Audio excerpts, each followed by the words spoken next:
भरद्वाज मुनि उनके सामने बैठे, हाथ जोड़कर सबसे पहला प्रश्न, राम कवन मैं पूछूं स्वामी। जिस राम की कथा सुनते सुनते भरद्वाज मुनि को प्रयागराज में 10,000 वर्ष बीत गए। जिस राम की कथा को सुनते सुनते भरद्वाज मुनि को प्रयागराज में 10,000 वर्ष बीत गए। कितने संत सम्मेलन कराए, कितने महापुरुषों का दर्शन किया, तो भी राम तत्व इतना निगूढ़ है कि अब तक पता नहीं चला। हम लोग कितने साल से सत्संग करते आ रहे हैं, राम की कथा सुनते आ रहे हैं, हमारा संशय तुरंत कैसे दूर हो जाएगा। हम कैसे राम को समझ पाएंगे। राम को समझना इतना आसान है।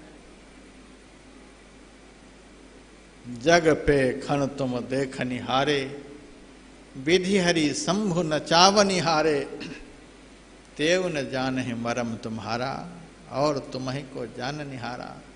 ब्रह्मा विष्णु महेश आदि देवता भी जिनके रहस्य को नहीं जानते, उस राम के रहस्य को हम लोग जान लेंगे।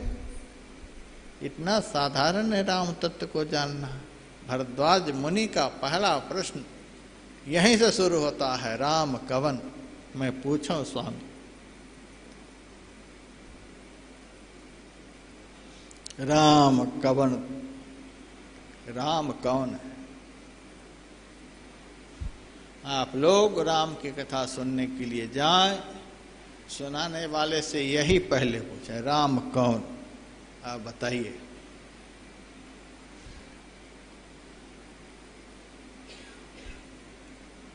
रामानंद स्वामी के पास संत कबीर साहब गए और कबीर साहब ने रामानंद स्वामी से यही प्रश्न किया, राम कौन।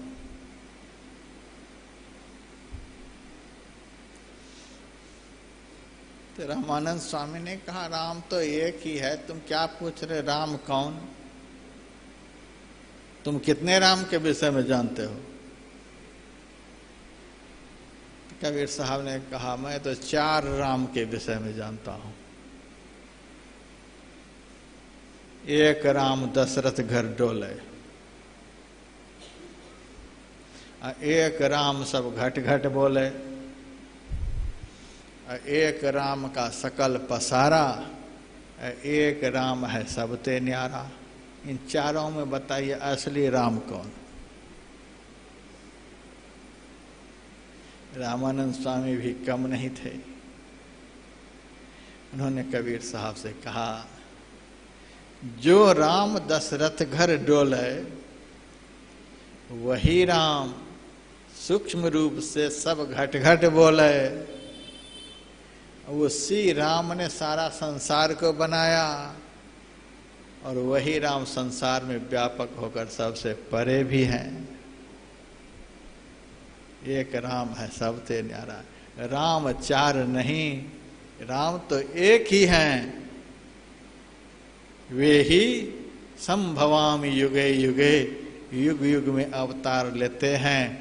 कभी दशरथ के घर डोलते हैं, तो कभी यशोदा मैया के घर डोलने लग जाते हैं, कभी अदिति के घर डोलते हैं। एक राम दशरथ घर डोले, एक राम सब घट घट बोले। वे ही राम सबके अंदर में भी बोलते हैं। ऐसा नहीं किसी को समझना चाहिए कि राम बाहर में ही है, और ऐसा भी नहीं समझना चाहिए कि राम केवल भीतर में ही है।